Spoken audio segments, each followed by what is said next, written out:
kanarra walla mamsi kana falagaa beekaa duuba walitti loofu kana beeknee nuyi akka nama of bareedetti beeknee isaan galchuudhaaf isaan dachaasuudhaaf of qopheessutu barbaada.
jaarsa fi jaartiin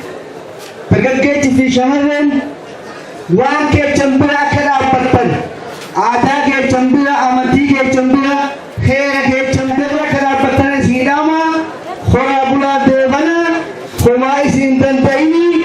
qeerransataa irra bu'a leenca ta'aatti aadaa tulluu tahaa mul'adha hayyuu tahaa dubbadha gataan bula ani kan inni irraa dhufe maqii nu kana singeenya jennee rabbi tasiiruu ga'e nu maqaa keenya yoo barannu maqaa kiristaanaatti jijjiirranneef maqaa oromootiin naannaan maqaa timirtii nu ga'uunaan maqaa biraa gabra waldi gabra mikaa'el jenneeti kan baran tawaatiidhaan immoo kan seennee baranne gaafa kibilii gaafa kibilii jaageen yagaallaa mattaaqaa jedhaniif uffata dambii nutti uwwisan sana keessa dabarree dhumnee amma kana agarree dubbachuu hin barbaadu dhaloonni amma dhufu kun of beekee abbaa biyya kanaa ta'e warra biyya kana bulchitan akka taatan diinni isin hin danda'in hamtuun isin ilaalte haa jaamtu inni gara keessanitti deeme haa cabu isin bakka wayyaatti rabbi isin haa ga'u akaakayyoo wabayyuutti dabarfadhaa isin haa darbu galatoomaan jedhe atii koo nagaa weettanii baga nagaa dhuftan baga nagaa hin dhufne ani badhaasoo odaa waaqotan jedhama kanan dhufe aanaa dugdaa godina baashawaa jechuudha magaala maqiitirraayi galma malkaa qolfeetirraa jechuudha kanan dubbachuu barbaadu ani kanan dhaladhe bara 1937 bara sanii ani mana gannaatitti dhaladhee tan birraa gadi gallaan uummata keenya giddiidhaan bishaanitti naqanii kan gabana kan qooqaa malkaama tobilii jedhanii laga bal'aa tokko laga hawaasitti naqanii dullaadhaan kanii damban immoo akkuma san malkaa dubbisaatitti naqanii giddiidhaan bishaan itti fayyasanii irra eegaltanii isin kiristaana jedhanii warra giddiidhaan kiristaanumni jechuudha. Ani akka carraa ta'ee daa'ima waan ta'eef warri keenya baatee bakka giddii saniin nannaqne dubbiin ajajaa kun taasifamte gaa hin beektanii. Haati xiyya wada araasi daa'ima waan taateef araasillee wati daabeti waan ta'e qabanii nan geessine jalaan hafee garuu waaqafan galata galchaa maarraatitti ani kiristinnaan kaane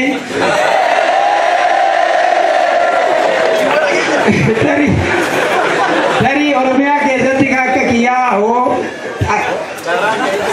tasa argame malee waan argamu natti fakkaatu. Akkuma san immoo musliimas hin taane warri keenyas waaqeffatuma akkuma ta'etti oduma waaqeffannu turre har'a eegne jechuudha. Gadaa irreeffannaadhaa maatiin keenya sosoo'u kana karaa irratti eeganii guyyaa irreessaa kana ijoollee shamarran teenya faasaanii ka akka callee uffata aadaa kan jaamee uffatamu kana wanta tokko tokko irraa gafafanii isin oonag jedhanii maqaa addaatti baasanii ijoollee dhaananii qabeenya kana uffata kana irraa mulqani. Dubbiin kun garaana nyaatetan olee bulee ka'ee xalaa barreesse. Xalaan kiyya amma osoo laaltanii asiin jira boorsaa kiyya keessa. Bara 1999 jechuudha. Barreessetan manguddoon hin jiranii isin beekan malee doorii erbaa kan jedhan hin beekama Oromiyaa irratti illee hin beekama. Gaaka amma bakka dhugaa jiranii gaaka doorii erbaa mari'achisee ani doorii erbaa kaanee yaabsi tokkos iddoo muumichaa kan jedhan beekamu akkasitti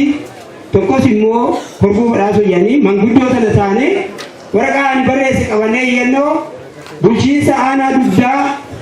waradichatti seene taanii eeggamu. Itti dhiyeessinee namichi muddamee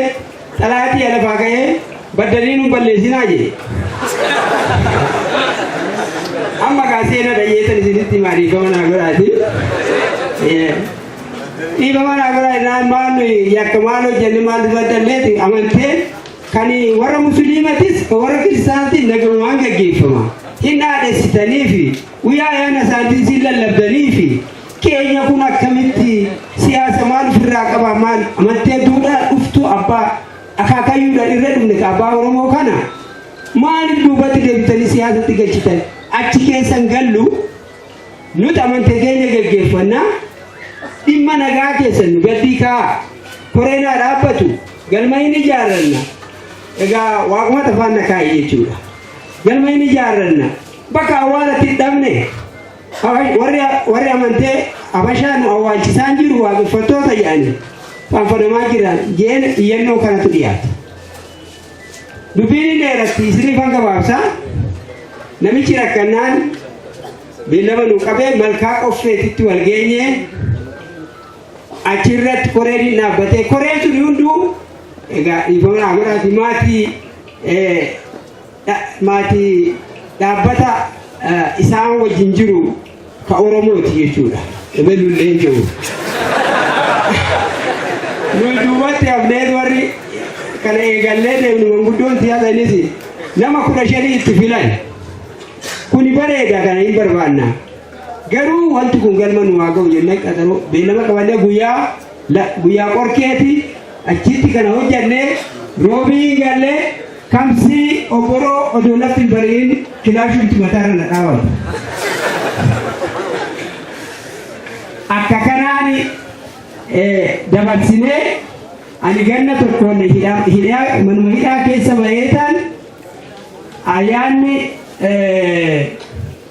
ayyaanni irreechaa dabarsanii na yaamanii mana murtiitti na yaamanii ati yakka wayituu qabdu hanqina wayituu qabdu waan naan jedhanii sosobanii ganna lakkisanii ani eetan galee ijoollee na wajjin hidhamte sin jirti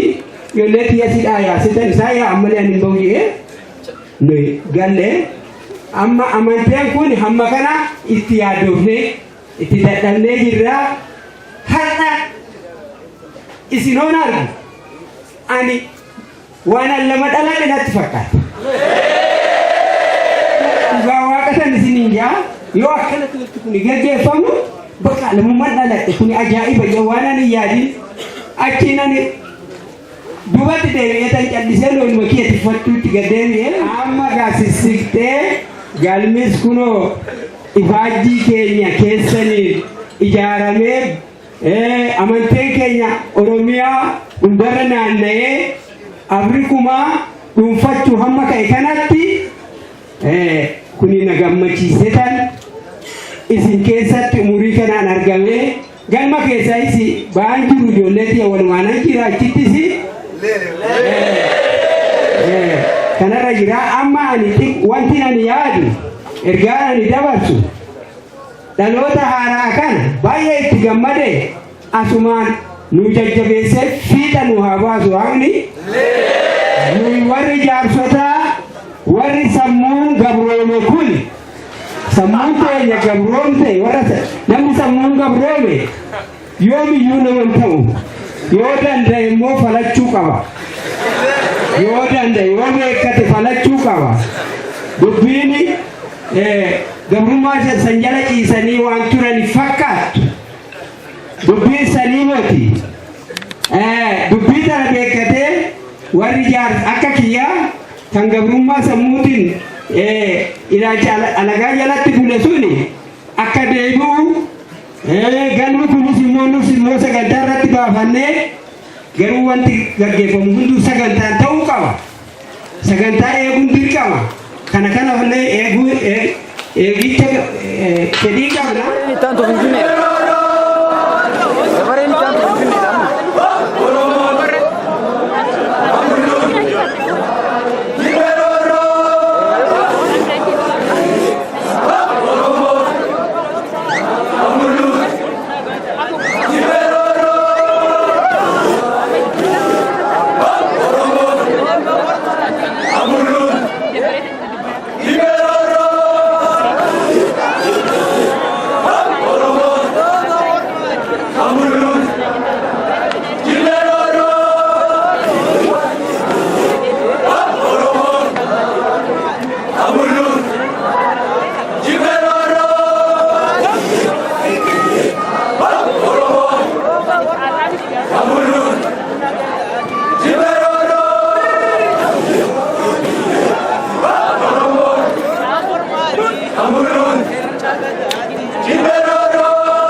baga milkooftan,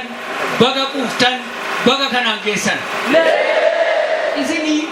leenca yoo leenci kaleessa gurraacha Afrikaa kabajamaa dulloomeyyuu har'a leenca anfaarroodhaan isaan keessatti uumamtan biyya abbaa keessanii namummaa keessan aadaa keessan seenaa keessan qajeelfama dhugaa uummanni Oromoodhaa addunyaa kana keessaa qabu tubbatamee garuu biyya isaa irratti akka hin jiraanne godhame warra falmaaf dhaabate gatii taataniif baga kanaan geessan baga milkooftan. Waggaa 10 irraa ijoolleen bakka bakkaatiin jallisii xixiqqoo iddoo adda addaatti uumuu jalqaban. Mari'ataan gawwaan qabu mari'atanii maaliif laga Oromummaa guddaa tokko maddisiisu biyya kana irratti ijaaruu jedhanii warri abjuun dhalootaa warri karaan galeef waan kana eegalan. Ijaarsi Oromummaa laga guddaa ijaaramu kun bakka tokkotti ijaarsa eegale. Bushaan kun kaabaa kibbaa lixaa ba'aa Oromummaan itti madde. Ijaarsa kana keessatti qaxaleewwan ijoollee Oromoo warri leenca gurraacha Afrikaadhaa hirmaannaa guddaatti godhan. Inni kaan kaabaa, inni kaan kibbaa, inni kaan giddu galeessaa, inni kaan lixaa, inni kaan immoo ba'aatii irratti hirmaate. Jallisiin kun ijaaramee yeroo ammaa keessa diinaafis firaafis akka isaan ilaalaniif sadarkaa kanarraan ga'eera. Sadarkaan irra ga'e kan booddeetti deebi'u kan ta'in jallisii guddaa manni inni keessatti jallisiin ijaaramee hidhaan oromummaa guddaa kun mana Oromoo tokko keessatti ifa agarsiisee aadaan seenaan sirni gadaa Oromoo mana Oromoo hundumaa keessa kan liqqisiisuu fi Oromoo abbaa biyyasaa abbaa seenaasaa kabajamaa addunyaa kanaa godhu ta'uusaa guddeen nama quubsan eelee irratti beeku. Kana irratti warri hirmaachaa jirtaniif qooda guddaa fudhattan kabajaa lameen abbaa Oromoo ayyaantummaan dhalootaa yoomuu seenaa keessatti kasnisin yaadata abuu fi yoomuu seenaan keessan warqee sirna garbummaa biyya tokko bade keessatti deebi'ee ijaaramu keessatti yoomuu kan yaadantan tan gatii taataniif baga dhaloota dhugaaf dhalattanii biyya abbaa keessaniif dhaabattan galatoomaa jabaadhaa jiraadhaa horaa bulaa deebanaa hamtuun tokko isin hin argin gaariin addunyaa waaqeffannaa sirna kanamaatti dhuftee haftee hin qabdu kan warra lafee lafa kanaatti waaqeffannaa sirna kanamaatti dhuftee haftee hin qabdu kan warra lafee lafa kanaatti uumaan bullaa lallaba eeratti dhugaan golan teessu waaqa addunyaatti uumaan bullaa lallaba eeratti dhugaan golan teessu waaqa addunyaatti hayyuutu weereera sabaa dagalee jiruuti walitti qaba hayyuutu weereera sabaa dagalee jiruuti walitti qaba gaarii guddaan gara boosatti daandii nagaa kan dhalootatti gaarii guddaan gara boosatti daandii nagaa kan dhalootatti yeroo didaa kormi koomee galu sagantaa malee sabni beekeen galu yeroo didaa kormi koomee galu sagantaa malee sabni beekeen galu sagantaa malee sabni beekeen galu sagantaa malee sabni beekeen galu.